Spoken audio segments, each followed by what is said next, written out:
हरे कृष्णा। आज भाद्रपद मास की शुक्ल पक्ष की चतुर्थी अर्थात गणेश चतुर्थी, जो 5 मुख्य देवता है, शिव जी, देवों के महादेव, पार्वती जी, गणेश जी, चंद्र और सूर्य। इसमें से श्री गणेश जी को प्रथमेश सारे देव देवता का पूजन करने के लिए प्रथम गणेश जी को पूजन शुरुआत आरंभ करते हैं, तभी सारे देव देवता की पूजन सफल होता है। इसलिए ऐसे प्रथमेश, ऐसे उनका ये आज का दिन चतुर्थी अर्थात उनका इस दिन प्राण प्रतिष्ठा हुई थी, उनके जो जन्मदिन था और फिर 10वें दिन उनका विसर्जन होता है। उसका अर्थ क्या होता है, इसलिए बहुत ही आवश्यक है गणेश चतुर्थी, जिस दिन हम भगवान के ऐसे मुख्य प्रथमा ऐसे देवता को घर में हम उनको लेके आते हैं, उनकी प्राण प्रतिष्ठा करते हैं और 10 दिन के बाद उनका विधि पूर्वक विसर्जन करते हैं। तो बहुत मन में प्रश्न होता है कि ये ऐसी रीति क्यों, ऐसा विधि विधान क्यों। और बहुत सारे छोटे छोटे बच्चे तो इतने अटैच होते हैं, ये गणेश जी के आगमन के लिए आतुर होते हैं और उनका विसर्जन करने के लिए बहुत ही जो एक विरह का भावना होती है।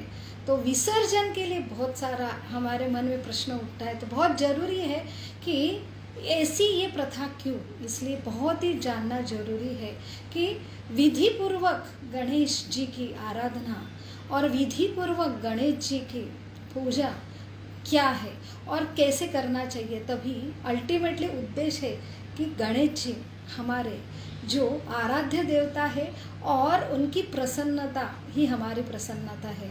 ऐसे गणेश जी को कैसे हम खुश करें। और एक होता है हमने मन गढ़न, हमें जो अच्छा लगता है वो हम करें, और एक होता है जिसकी पूजा हम कर रहे हैं वो हमसे क्या चाहते हैं। तो उनकी प्रसन्नता है वही, उनकी प्रसन्नता किस में है ये जानने के लिए हमें शास्त्र चक्षु से, आचार्य से जानने के लिए आज का गणेश चतुर्थी का ये सेशन है। और इसलिए हम गणेश जी को ही प्रार्थना करेंगे। वक्रतुंड महाकाय सूर्यकोटि समप्रभ निर्विघ्न कुरु मे देव सर्व कार्येषु सर्वदा। अर्थात ये वक्रतुंड, जिनकी सूंड जो है वो ऐसी वक्र है, उनका महाकाय, काय अर्थात शरीर बहुत ही ऐसा विशाल महाकाय, और लंबा उदर उनकी जो है बहुत ही लंबा है, और उनका सूर्य कोटि, उनका समग्र अर्थात उनकी तेज लाखों सूर्य के तेज के समान है। और उनका कार्य क्या है, निर्विघ्न कुरु में। इसलिए ऐसे निर्विघ्न कुरु में देव सर्व कार्येषु सर्वदा, कि मेरे कार्य जो है हमेशा ऐसे शुभ रहे और इस कार्य में कोई भी विघ्न न हो। इसलिए मैं गणेश जी को प्रार्थना करता हूँ।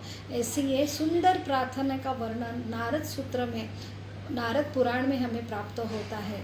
और क्यों इनको विघ्नहर्ता की उपमा प्रथम उनका पूजन होना चाहिए। और आज अगर उनका जन्म हुआ है तो फिर 10वें दिन उनका विसर्जन क्यों। इसलिए हमें आचार्य जो व्यास मुनि हैं उनके जो आशीर्वाद से ही हम आज जो है ये सारे प्रश्न के हम उत्तर आज के दिन में उनकी चर्चा जरूर होना चाहिए। और उनके जो कोई अलग अलग पुराण में अलग अलग गणेश जी की क्या क्या कथा है, एक कथा है और फिर उनका तत्व क्या है वो समझेंगे तो फिर सही में विधि पूर्वक जो पूजा है, वो जो व्यास मुनि ने सारे वेद जो शास्त्र लिखे हैं उसके लिए सबसे जो मुख्य है बुद्धिमत्ता के देवता गणेश जी को ही उन्होंने चयन किया है। और इनके द्वारा ही जो महाभारत 1,00,000 श्लोकों की निर्मित हुई, और इसमें ही ये छुपा है 10 दिन में गणेश जी का विसर्जन होता है। तो आइए भगवान व्यास देव इनके आशीर्वाद से हम आज गुरु के आशीर्वाद से ये सारे गणेश जी के जो तत्व और गणेश जी के जो कोई कथा है वो हम अलग अलग पुराण से यहाँ पे चर्चा करेंगे, तभी हम विधि पूर्वक पूजा क्या होती है उस तक पहुँच पाएंगे। ओम अज्ञानतिमिरान्धस्य ज्ञानाञ्जनशलाकया चक्षुरुन्मीलितं येन तस्मै श्रीगुरवे नमः। नमो विष्णुपदाय कृष्णपिष्टाय भूतले श्रीमते भक्तिवेदान्तस्वामी इति नामिने। नमस्ते सरस्वती देवे गौरवाणी प्रचारिणे निर्विशेष शून्यवादी पाश्चात्यदेशतारिणे। वाञ्छाकल्पतरुभ्यश्च कृपा सिन्धुभ्येव च पतितानां पावनेभ्यो वैष्णवेभ्यो नमो नमः। जय श्री कृष्ण चैतन्य प्रभो नित्यानंद श्री अद्वैत गदाधर शिवासादि गौर भक्तवृंद। हरे कृष्णा कृष्णा कृष्णा हरे हरे, हरे राम राम राम हरे हरे। मूकं करोति वाचालं पंगुं लंघते गिरिं यत्कृपातमहं वन्दे श्रीगुरु दीनतारिणं परमानंद माधवं श्री चैतन्यम ईश्वरं। हरे कृष्ण। हमारी वैदिक संस्कृति में विशेष रूप से श्रावण मास में ऐसे एक श्रृंखला शुरुआत होती है।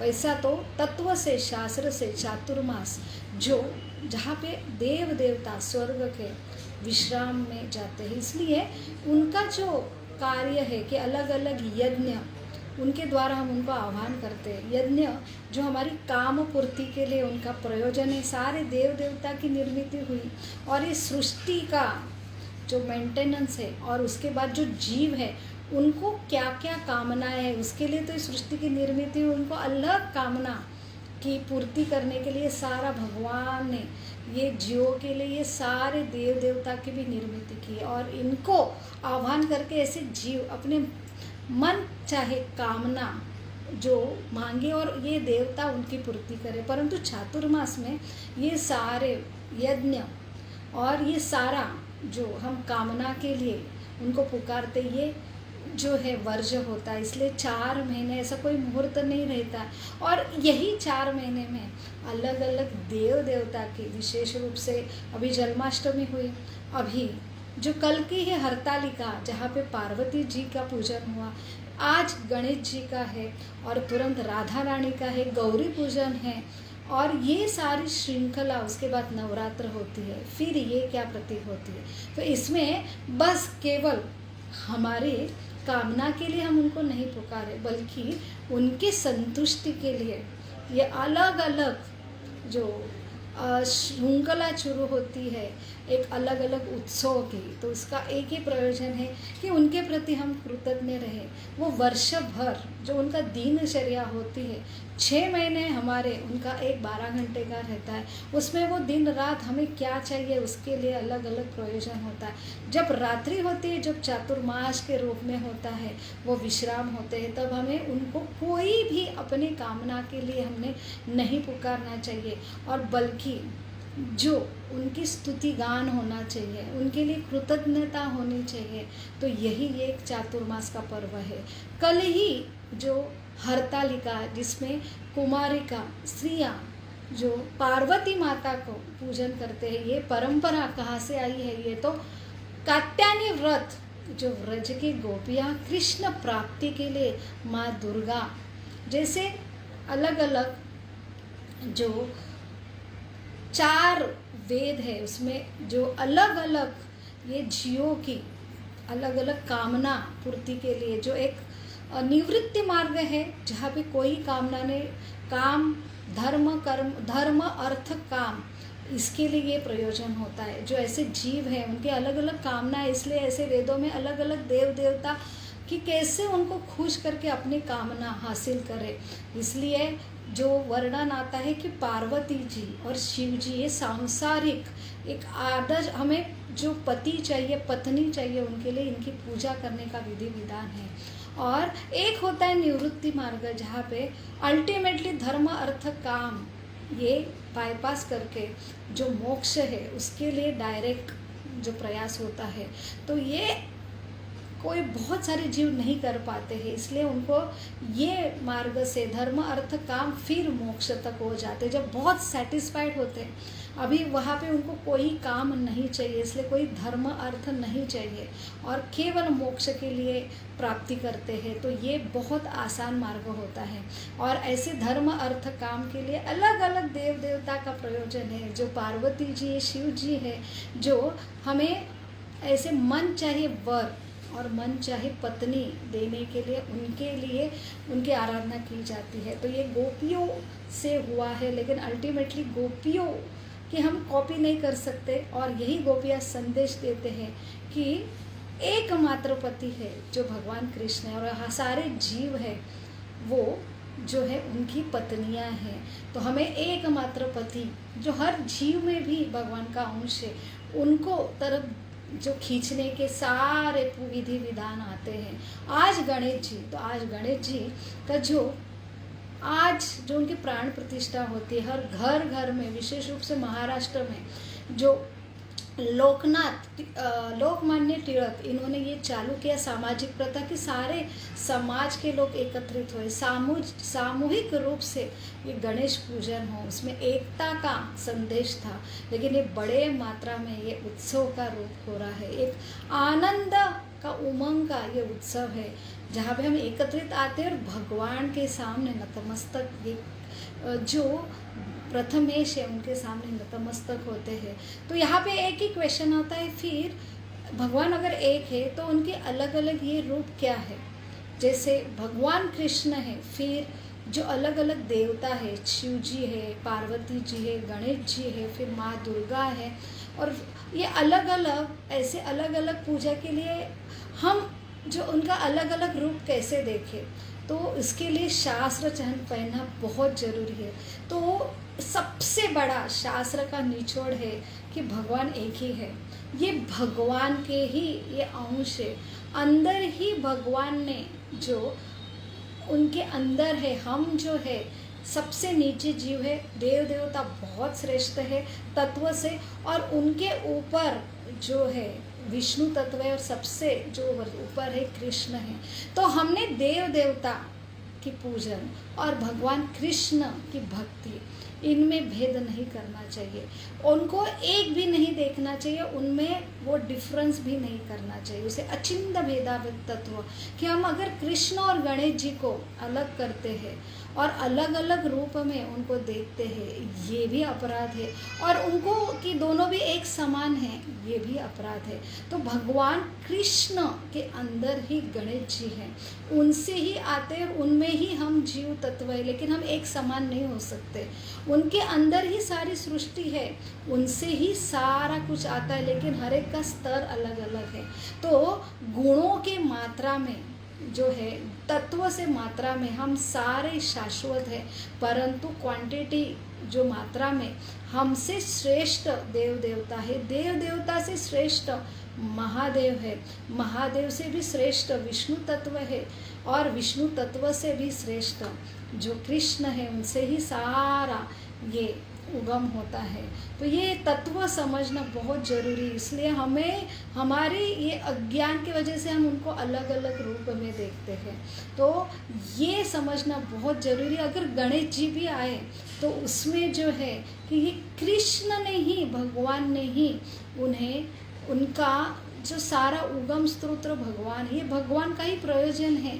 शिव जी भी उनसे आते हैं, तो फिर शिव जी के पुत्र भी गणेश जी भी उनसे ही आते हैं।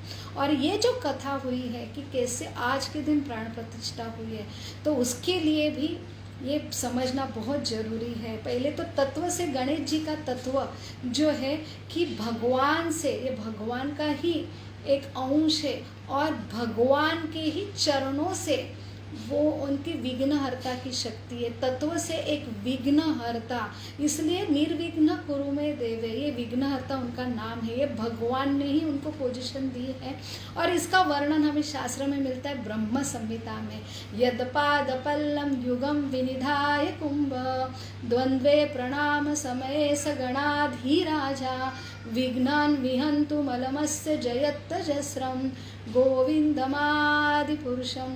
तमहं भजामि। गणेश जी के पिता महादेव और शिव जी ये ब्रह्मा जी के पुत्र है। और ये ब्रह्मा जी ये ब्रह्म संहिता में सारे तत्व समझा रहे कि हर एक सृष्टि के तत्व, जीव तत्व, विष्णु तत्व और दुर्गा तत्व, शिवजी तत्व, गणेश तत्व, खुद ब्रह्मा जी का तत्व भी हमें समझा रहे। इसलिए हमें पोजीशन क्लियर होती है कि ये जो विघ्नहर्ता है वो यदपाद पल्लम, भगवान के चरणों से, विशेष रूप से भगवान का एक अवतार है नरसिंह। और ये जो विघ्नहर्ता नरसिंह भगवान के चरणों से उनको जो विघ्नहर्ता की शक्ति मिलती है, अर्थात गणेश जी आश्रय लेते हैं विघ्नहर्ता नरसिंह भगवान, ऐसे भगवान कृष्ण की। और ये जो विशेष रूप से विघ्नहर्ता की शक्ति है गणेश जी भगवान उनको प्रदान करते हैं। और सबसे बड़ा ये तत्व है कि इसलिए हमारे कार्य में तो ऐसे कौन से कार्य है, तो सबसे बड़ा ये जीव कामना करते हैं भगवान से अलग होके, उनके अलग अलग कामना पूर्ति के लिए भगवान ऐसा प्रयोजन देते कि उनकी कामना, इसलिए गणेश जी को एक सिद्धि, एक शुभ कि हमारे कामना सारी पूर्ति हो, इसलिए अलग अलग देवता के पूजन में प्रथम उनका स्थान है।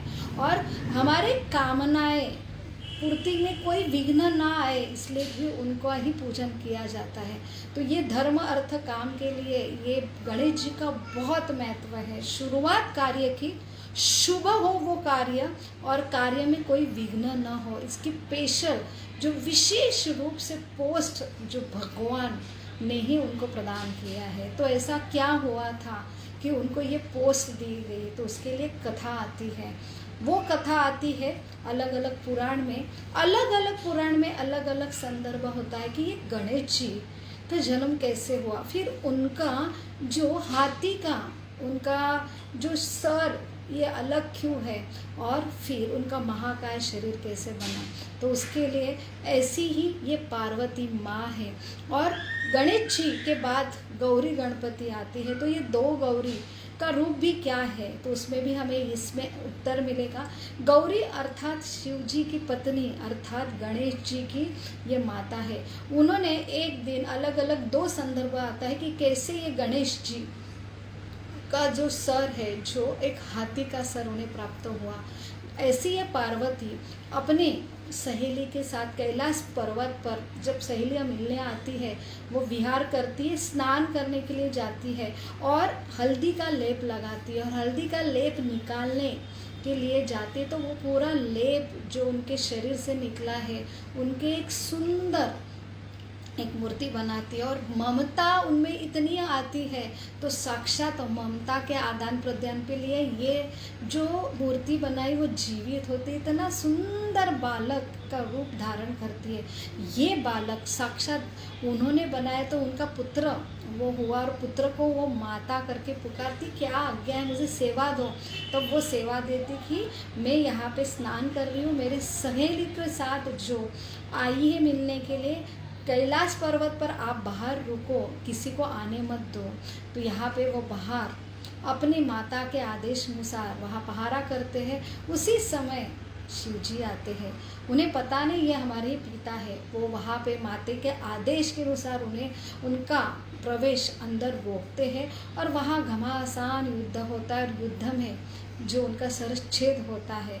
और वो आवाज़ सुनकर जब पार्वती आती है माता, तो वो बहुत क्रोधित होती है। ये तो पूरी जननी है भौतिक जगत की, वो क्रोधित होते तो प्रलय का स्वरूप होता है, और सारे जो देव देवता भयभीत होते हैं। और उसमें एक सोल्यूशन निकालता है कि उत्तर दिशा में जाने पर कोई भी मिला उनका सर जो है काट कर इनको प्रदान करे, तो उनको फिर से प्राण आएंगे। तो वहाँ पे ऐरावत हाथी इनको इनकी प्राप्ति होने पर उनका जो सर है, वो हाथी का सर उन्हें लगाया जाता है और उसमें प्राण डाले जाते हैं।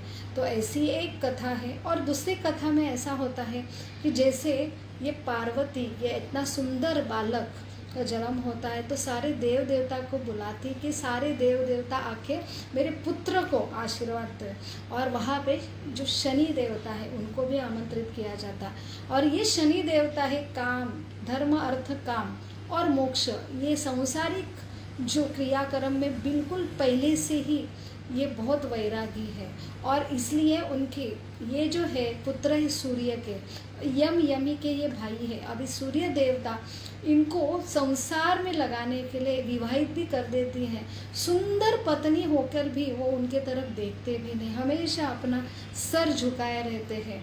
ऐसे ये मोक्ष के लिए वैरागी ये शनि को उनकी पत्नी शाप देते हैं कि आप जिसके ऊपर नज़र डालेंगे ना उनका सरच्छेद होगा। इसलिए उनको तो अच्छा ही हुआ कि वो कभी सांसारिक लोगों से किससे भी ना मिले। परंतु पार्वती माता है, वो सारे देव की महादेव की पत्नी है, वो सारे देव का बुलाती है। तो शनि देव को भी बोलती है कि मेरे पुत्र को आशीर्वाद दो।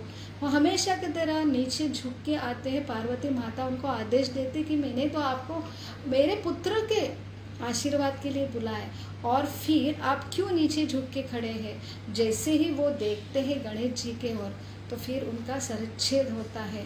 और ये एक कथा आती, उसके बाद फिर ये हाथी का सर लाया जाता है, और जब उनको प्राण आता है तो ये अलग वक्रतुंड महाकाय के रूप में गणेश जी के नाम से उनका स्थापना होती है। और सारे जो भगवान उन्हें प्रथमेश के रूप में वरदान देते, तब जाके पार्वती का क्रोध शांत होता है कि सारे देव देवता कि जब भी ये जीव भौतिक जगत के जीव देवताओं का यज्ञ करे, तब पहले प्रथमेश गणेश जी का जो उनका मान सम्मान होगा, तभी ये देव देवता का पूजन फलित होगा।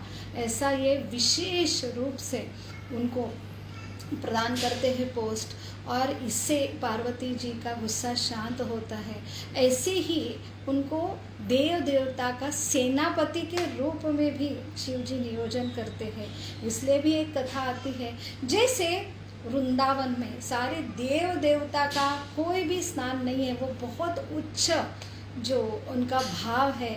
यहाँ पे वो जैसे ब्रह्मा जी को राधा रानी के जो उनका पर्वत के रूप में वो लाडली के पर्वत के उनके ऊपर लाडली का मंदिर है, तो ब्रह्मा जी को स्थान मिला है बरसाने में। विष्णु को गोवर्धन के रूप में स्थान मिला है भगवान की सेवा करने के लिए। शिव जी गोपेश्वर महादेव के रूप में, जो गणेश जी को भी काम्यवन में स्थान मिला है। क्यों? क्योंकि एक बार ऐसा आक्रमण होता है, बलि महाराज जो एक राक्षस के रूप में है, पूरे स्वर्ग के ऊपर आक्रमण होता है, स्वर्ग के देव देवता को पूरा निष्कारित होते हैं। तब जाके सेनापति के रूप में गणेश जी उनको, जब गणेश जी सेनापति बनते हैं और फिर आक्रमण करते प्रत्युत्तर में, तो फिर देवता विजयी होते हैं। इससे भगवान प्रसन्न होकर उन्हें काम्यवन एक जगह है वृंदावन में, उनको वहाँ पे जगह मिलती है। इसलिए जहाँ लक्ष्मी को भी प्रवेश नहीं है, लेकिन ये चार जो विष्णु गोवर्धन के रूप में, बरसाना में ब्रह्मा जी, गोपेश्वर के रूप में शिव जी, और गणेश जी को भी वहाँ पे स्थान है विशेष रूप से। तो यहाँ पे तत्व से और एक कार्य है गणेश जी का, जो हम आज के दिन विघ्नहर्ता, मेरे कार्य में कोई विघ्न नहीं हो, मेरे कार्य सफल हो, शुभ हो। परंतु और एक है ये बुद्धि के, सबसे बड़ा बुद्धि का, बुद्धिमान ये उनसे आती है बुद्धि। इसलिए सबसे बड़ा कार्य व्यास मुनि ने जो महाभारत का उन्होंने रचना के लिए उनको चुना गया गणेश जी को, और गणेश जी को ऐसे 1,00,000 श्लोकों की निर्मित करने थी। उनकी बुद्धि इतनी तेज है कि व्यास मुनि ने एक शर्त रखी, मैं जितने स्पीड से बोलता हूँ श्लोक, उतने ही स्पीड से अर्थ समझने के बाद ही आपको लिखना है। इतने स्पीड से श्लोकों का उच्चारण होके वो समझ के गणेश जी लिखना उन्होंने प्रारंभ किया। परंतु इतना जो कार्य में इतना पसीना पसीना हो रहे थे शिव जी, गणेश जी, तो वो पसीना देख के व्यास मुनि ने उनके ऊपर लेप लगाया मिट्टी का। 1,00,000 श्लोकों की निर्मित 10 दिन में पूर्ण हुई, और अंत में जब पूर्ण होने पर वो लेप हटाया गया। इसलिए ये उत्तर मिलता है कि उनका विसर्जन 10वें दिन होता है। तो वो विसर्जन अर्थात उनका जो कार्य है वो लेप से, इसलिए मिट्टी की गणेश मूर्तियाँ बनाई जाती है। तो वो प्रतीक है कि उनका समर्पण, उनकी बुद्धि, उनका व्यास मुनि के प्रति सबसे बड़ा उनका कार्य है कि उन्होंने ही सारे शास्त्र लिखे। महाभारत में ही भगवत गीता आती है, गीता के हर एक श्लोक गणेश जी द्वारा है। तो विधि पूर्वक क्या पूजा होती है देवता की, इसका वर्णन भगवत गीता के 3 अध्याय में आता है। अविधि पूर्वक देवता पूजन और विधि पूर्वक देवता पूजन। अविधि पूर्वक हमारे मन ढंग से, कि हमें पता है ये देवता हमें ये प्राप्ति देते, हम अपने मन से उनकी पूजा करें और उनको ये मांगे, मुझे ये दो, मुझे सांसारिक सुख दो, और इसके लिए हम उनकी आराधना करते हैं। लेकिन ये अविधि पूर्वक है। जो गणेश जी स्वयं लिखते हैं, ये अर्थ समझ के उन्होंने लिखा है। तो भगवत गीता में विधि पूर्वक पूजा अर्थात धर्म अर्थ काम मांगने के लिए देवता की निर्मित हुई है। लेकिन बुद्धिमान व्यक्ति जो रहता है इसके लिए देवता की पूजा नहीं करता है। देवता जो कार्य कर रहे हैं, गणेश जी गीता लिखने का काम कर रहे हैं, तो भगवान का संदेश अगर वो लिखने के लिए सबसे बड़ा कार्य तो उनका है कि भगवान जो उपदेश दे रहे हैं उनका सुनो। अल्टीमेटली मोक्ष अर्थात जो प्रयोजन जिसके लिए जीव आए, इसमें अटक मत जाओ और ये कामना के लिए हमारी पूजा मत करो। अगर हम भगवान के प्रति समर्पित हैं तो हम जो लिख रहे हैं, इतने दिन रात अगर गणेश जी का 10 दिन तक हमें आराधना करनी है तो सबसे बड़ी पूजन, इतनी मेहनत से उन्होंने श्लोकों की रचना की। 1,00,000 छोड़ो, 700 श्लोक भगवत गीता का, उनका अगर हम पठन करते हैं, हमारे जीवन में उतारते, तो यही एक विधि पूर्वक गणेश जी की पूजा होगी। यहाँ पे ये संदेश मिलता है। अगर हमें भगवत गीता हम नहीं जानते, उन्होंने लिखा हुआ जो 10 दिन का कार्य है वो हम नहीं करते, और सबसे बड़ा हमारे मनुष्य जीवन क्या है और उसका उद्देश्य क्या है, इसके लिए तो इतने ग्रंथ आचार्य ने, व्यास मुनि ने लिखे और गणेश जी को लिखा है। अगर हम नहीं करते तो उनका जो अध्यापन यज्ञ जो है, तो अध्ययन करना, हमारा जीवन का उद्देश्य करना, शास्त्र करना, ये लिखित हुई शास्त्र अगर हम नहीं पढ़ते तो ये जो है उनके ऋण हम नहीं फोड़ते, तो ये जन्म चक्र मृत्यु से, जन्म और मृत्यु चक्र से हम निकल नहीं सकते हैं। ये बड़ा संदेश आज हमें गणेश जी दे रहे हैं। इसलिए उनको हम बुद्धि, कि हमारी शास्त्र समझने की बुद्धि हमें प्रदान की, जो उन्होंने लिखा है, तो उनके लिए ये प्रार्थना कर सकते हैं। और अलग अलग कथाएं आती हैं कि कैसे गणेश जी स्वयं इतने बुद्धिमान थे कि जैसे पार्वती माता, उनका एक ज्येष्ठ पुत्र कार्तिय और ये छोटे पुत्र है, तो जब उनको प्रसन्न करना है तो उन्होंने बताया अगर मिठाई है तो आप पूरे ब्रह्मांड की परिक्रमा करके आओ, जो प्रथम आएगा ना मैं उनको ये मिठाई खिलाऊंगी। तब जाके कार्तिय अपने मयूर जो उनकी सवारी है उसके ऊपर सवार होते हैं, परंतु बुद्धिमान गणेश जी अपने माता पिता की परिक्रमा कर लेते हैं, इससे पार्वती माता बहुत प्रसन्न होती है। तो यहाँ पे वही संदेश, एक बुद्धिमान पिता क्या होती है, संदेश हमें गणेश जी मिल देते हैं। और आज के दिन विशेष रूप से ऐसा बताया गया है कि चंद्र का दर्शन नहीं करना चाहिए। चंद्र एक 5 प्रमुख देवता में से एक है। फिर चंद्र और गणेश जी का ये ऐसा क्या है, तो एक बार जैसा इनका महाकाय शरीर था, वो अपने मूषक पर विराजमान होके चल रहे थे और धीरे से गिर गए, तो चंद्र जी को बहुत उनको हंसी आई। वो हंसी देख के गणेश जी बहुत गुस्सा हो गए और उन्होंने शाप दिया कि आप हंस रहे हैं ना तो आपका मुख काला होगा। तो बहुत क्षमा याचना होने के बाद वो एक कि आप बस अमावस्या के दिन काले होंगे, परंतु आप मेरे ऊपर हंसे, कम से कम मेरे चतुर्थी के दिन जब मेरी सारी पूजा करते हैं उस दिन अगर आपका मुख कोई देखता है तो उसके ऊपर झूठा आरोप आता है। इसके लिए एक स्टोरी आती है, भगवान कृष्ण स्वयं ये यहाँ पे आते जगत में, तो वो भी इसका पालन करते हैं कि उन्होंने गलती से गणेश चतुर्थी के दिन चंद्र का मुख देखा था और उनके ऊपर स्वयं भगवानों की इनकी लीला है कि कितना वो अपने ही आश्रित जो देवता है उनका कितना सम्मान करते कि ऐसे सामंतक मणि चुराने का आरोप उनके ऊपर आता है। और उनकी बड़ी स्टोरी तो आज के दिन वो सुनना चाहिए। अगर बाय चांस अगर हम देख लेते हैं चंद्र का मुख तो वहाँ पे सामंतक मणि की कथा हमने आज के दिन सुनना चाहिए। और जो सामंतक मणि जो सत्रजीत उन्होंने बहुत ही ऐसा सूर्य की पूजा करके उन्हें प्राप्त किया, तो वहाँ पे एक संदेश मिलता है कि हम अगर कामना अलग अलग कामना करके कितने भी भौतिक संपत्ति अर्जित करते हैं परंतु वो भगवान को अगर हम समर्पित नहीं करते हैं और इतनी अगर लोभ करते हैं तो क्या होता है। तो सत्रजीत इनको संदेश दिया गया कि ये जमा करो जो सही में सरकार शूरसेन की संपत्ति है, परंतु वहाँ पे उन्होंने नकार दिया। और ऐसे सत्रजीत ऐसा इतना खजीना था वो सामंतक मुनि का इतना तेज था, उससे इतने सोने की निर्मित हो रही थी।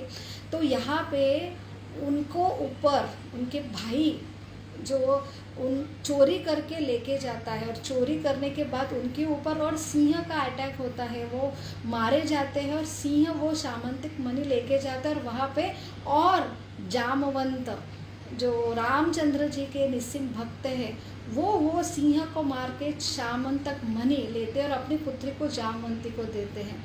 इनके ऊपर आरोप आता है सत्रजीत कि आपने ही बोला था जमा करने के लिए, अभी चोरी हो गया तो आपने ही चोरी किया। और ये ऐसा आरोप आने पर भगवान खुद निकलते हैं, वो सामंतक मणि जामवंत से लेके आते, उनकी भेंट होती है। और फिर जब समझते हैं कि जामवंती मेरे ही प्रभु रामचंद्र है, उनको जामवंती और सामंतक मणि देते। फिर आते सत्रजीत तो सामंतक मणि देते, वो बहुत ही शर्मिंदा होते, अपनी पुत्री को उन्हें सौंप देते, वही सत्यभामा। तो ऐसी एक कथा आज के दिन हमने सुनना चाहिए, जो सही में उनका जो शाप है, अगर गलती से हम चंद्र का मुख देखते हैं तो आज के दिन नहीं देखना चाहिए, तो कम से कम सामंतक मणि की स्टोरी हमने सुनना चाहिए। ऐसी एक कथा आती है गणेश जी के, और 2-3 कथा बहुत ही सुंदर है। उनकी जो पत्नी है रिद्धि सिद्धि, तो वो स्वयं वैरागी है। ऐसे ये तपस्या करने के लिए बैठे थे और वहाँ पे तुलसी एक छोटी बालिका, बहुत नटखट बालिका वहाँ पे आई। इतना सुंदर रूप गणेश जी का देख के वो आकर्षित हुए और उन्होंने कि ये मुझे पति के रूप में, उनकी तपस्या भंग की और आप मुझे पति के रूप में चाहिए। तो वो बहुत गुस्सा होते कि एक तो मैं तपस्या कर रहा हूँ और ऊपर से तुम ऐसी बात कर रहे, तो वो शाप देते कि तुम्हारा जो पति है ना वो असुर निकलेगा। ये भगवान का ही प्रयोजन है, तुलसी महारानी, इसलिए तुलसी कभी गणेश जी को अर्पित नहीं करते। तुलसी के जगह दुर्वा और लाल फूल जो अर्पित करते। तुलसी ये भगवान की दासी है और ये भगवान की ही योजना थी कि उनके मुख द्वारा ये शंखचूड़ नाम का राक्षस का उद्धार करना था और उनके साथ उनका विवाह हुआ। निमित्त मात्र बने गणेश जी। ये तुलसी ने भी शाप दे दिया कि आपके ना एक नहीं, आप वैरागी रहना चाहते, एक नहीं 2-2 पत्नी होंगी। तो ये 2 पत्नी हैं जो गणेश जी की है और उनके जो पुत्र हुए शुभ लाभ। और एक दिन उनको राखी बांधने के लिए बहन की इच्छा हुई, तो वो है बहन संतोषी माता। ऐसा ये गणेश जी का परिवार है। तो गणेश जी, शिव जी, पार्वती और ये पूरा परिवार हमें यही सिखाता है कि हमारे अलग अलग उनके लाइक से हर एक जैसे शिव जी का वाहन अलग है और उनके गले में सांप रहते हैं, पार्वती जी का सिंह है, इनका जो मूषक है कार्तिक का मोर है, फिर भी एक रूप में वो भगवान के ऊपर आश्रित होते। सारा का एक ही उगम स्रोत है भगवान कृष्ण, उनके लिए ये समर्पित होते हैं। तो ये इतना सुंदर संदेश ये फैमिली हमें देते हैं।